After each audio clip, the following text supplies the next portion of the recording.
অৰুণোদয় 3ৰ উদ্দেশ্য হ'ল অৰুণোদয় 1 আৰু অৰুণোদয় 2ত আমি যিসকল হিতাধিকাৰীক দিছিলোঁ আৰু নতুনকৈ যি প্ৰত্যেক সমষ্টিতে কম বেছি পৰিমাণে 10,000 হিতাধিকাৰী আমি নতুনকৈ দিম এই গোটেইখিনিক আধাৰৰ লগত লিংকেজ কৰা এতিয়া মানুহে ক'ব যে আমি আধাৰৰ আকৌ কোনোবা লাইনত যাব লাগিব নেকি আধাৰ বিচাৰিব লাগিব নেকি আমি ৰাইজক সেই কষ্টটো দিব খোজা নাই কাৰণ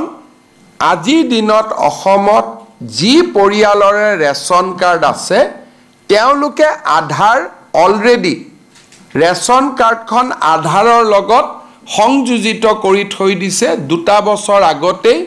আমি সেই কাম সমাপন কৰিছিলোঁ আজিকালি